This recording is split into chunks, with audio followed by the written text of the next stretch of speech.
আজ বাগানে এসেই দেখছি কত সুন্দর লিলির দুটো ফুল ফুটেছে। গতকালকেই দেখেছিলাম কুড়িগুলোকে ফোটা ফোটা অবস্থায়। আর এত সুন্দর, রঙটা ভারী মিষ্টি। আর সেই গাছটাই যেটা ডাল কিন্তু ভেঙে গিয়েছিল আমার আনতে গিয়ে। যাই হোক, ফুলটা যে ফুটেছে এই আমার ভাগ্য ভালো। 3টে গ্রো ব্যাগও রেডি করে নিয়েছি, মাটিগুলোকে রোদ খাইয়ে দিয়েছি, তার মধ্যে গোবর সার ভালোভাবে মিশিয়ে ফাঙ্গিসাইড মিশিয়ে দিচ্ছি।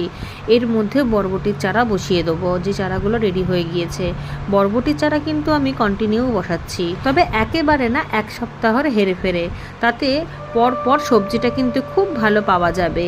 আর নিজের তৈরি গোবর সারটা দিয়ে দিচ্ছি, বেশি কিছু খাবারের প্রয়োজন নেই, কারণ মাটির মধ্যে অলরেডি সার মেশানোই ছিল। এখন আবার ঘরের তৈরি গোবর সার দিয়ে দিলাম। চারাগুলো বসিয়ে দেবো, কোনোটাতে 2টো কোনোটাতে 3টে, বুঝে বুঝে বসাবো। আর বরবটি গাছ তো এমনিতেই খুব ভালো ফলন দেয়।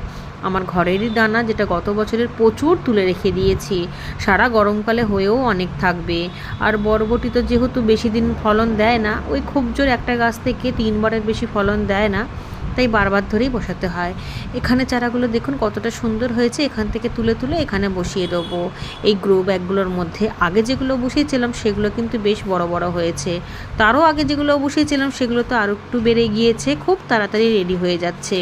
আমি ভাবতে পারিনি বৃন্দাবন থেকে আসার পর এত তাড়াতাড়ি করে সমস্ত সবজিগুলো হয়ে যাবে, এত সুন্দর গ্রোথ নিচ্ছে। মাঝে যদি শিলাবৃষ্টি না হতো তাহলে কিছু চারা আমার মারা যেত না, সেই চারাগুলো থাকলেও সেগুলো যে কত বড় বড় হয়ে যেত। যাই হোক, সেই চারাগুলোর সাথে বেশ কিছু চারা কিন্তু আমি বসিয়ে দিয়েছিলাম, সেগুলো কিন্তু লেগে গিয়েছে।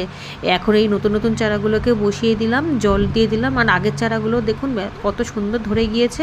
এগুলো কিন্তু খুব তাড়াতাড়ি বেড়ে গিয়ে ফল